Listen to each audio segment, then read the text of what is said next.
Hello wrestling lovers, কি অবস্থা সবার?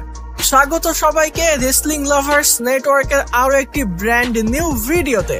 ডিয়ার অডিয়েন্স, আজকের এই ভিডিওটি খুবই ইম্পর্টেন্ট এবং খুবই ইনফরমেটিভ হবে, তাই রিকোয়েস্ট সবাই ভিডিওটি সম্পূর্ণ দেখবেন। তাহলে চলুন এবার ভিডিওটি স্টার্ট করা যাক।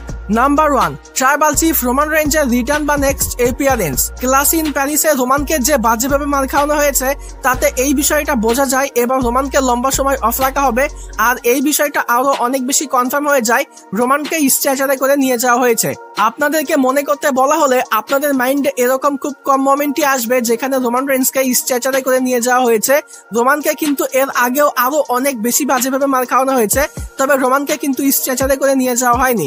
যেহেতু তাকে স্ট্রেচারে করে নিয়ে যাওয়া হয়েছে তাতে এই বিষয়টা একেবারেই কনফার্ম হয়ে যায়, রোমান এবার লম্বা সময় অফ থাকবে। আর এটার প্রধান কারণ হলো তার মুভি শুটিং। তার মুভি শুটিং এর জন্য কিন্তু এবার রোমানকে লম্বা একটা সময় অফ রাখা হবে।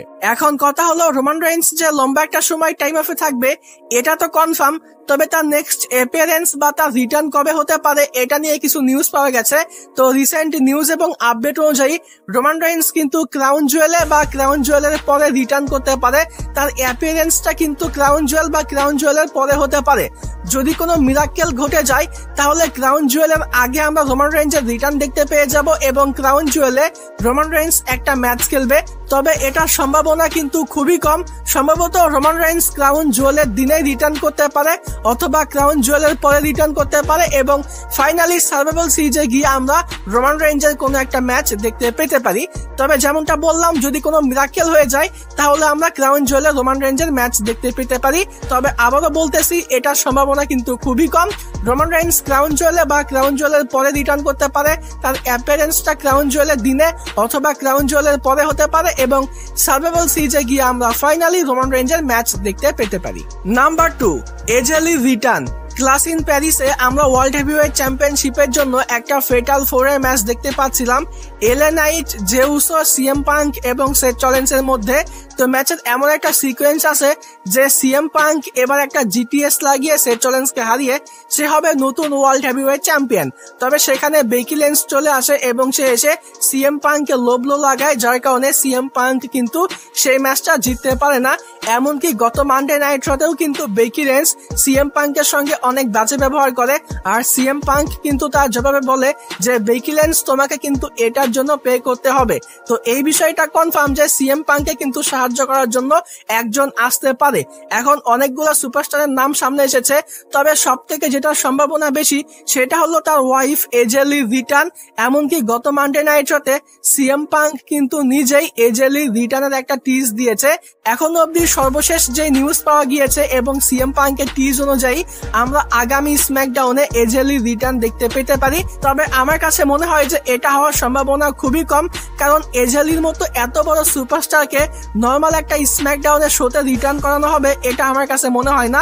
আমার কাছে যা মনে হয় তাতে রেসেল পালুজাতে এজে লি রিটার্ন করতে পারে এবং আমরা সার্ভাইভাল সিরিজে অথবা পরবর্তী কোনো ইভেন্টে গিয়ে এজে লি এবং সিএম পাঙ্ক ভার্সেস বেকি লিঞ্চ এবং সেথ রলিন্সের মধ্যে একটা মিক্সড ট্যাগ টিম ম্যাচ দেখতে পেতে পারি এবং এরপরে গিয়ে আমরা উইমেন্স ইন্টারকন্টিনেন্টাল চ্যাম্পিয়নশিপের জন্য এজে লি এবং বেকি লিঞ্চের মধ্যে ম্যাচ দেখতে পেতে পারি।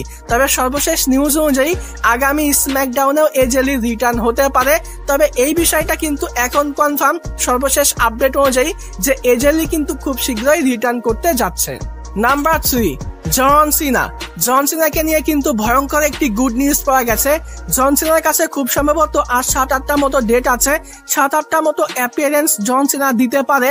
তবে রিসেন্ট আপডেট অনুযায়ী জন সিনার যে ডেটটা এটা কিন্তু বাড়ানো হতে পারে।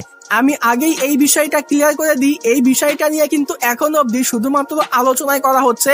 তার ডেট যে বাড়ানো হয়েছে এটা কিন্তু আমি বলতেছি না, তবে তার ডেট বাড়ানো হতে পারে এটা নিয়ে কিন্তু আলোচনা করা হচ্ছে। আর আমার কাছেও মনে হয় যে জন সিনার ডেটটা বাড়ানো উচিত, তাহলে আমরা যারা জন সিনার ফ্যান্স আছি আমরা কিন্তু জন সিনাকে আরো অনেক বেশি উপভোগ করতে পারবো। আর তাছাড়া জন সিনার সামনে কিন্তু এখন অব্দি অনেকগুলো অপোনেন্ট আছে, তো প্রপার একটা ম্যাচ, প্রপার একটা গল্প দিতে গেলে জন সিনাকে কিন্তু আরো কয়েকটা ডেট দিলে সেটা ভালো হবে। তো জন সিনার ডেট আরো বাড়ানো হোক, এই বিষয়টা কারা কারা চান অবশ্যই ভিডিওতে কমেন্ট করে জানিয়ে দিবেন। আর এই ভিডিওটা ভালো লাগলে ভিডিওতে লাইক দিবেন, চ্যানেলে নতুন হয়ে থাকলে চ্যানেলটি সাবস্ক্রাইব করে দিবেন। তো ডিয়ার অডিয়েন্স, আজকের ভিডিওটা এখানেই শেষ করছি। যাবার আগে একটা কথাই বলতে চাই, যদি রেসলিং ভালোবেসে থাকেন তাহলে আমরা সবাই এক টিম।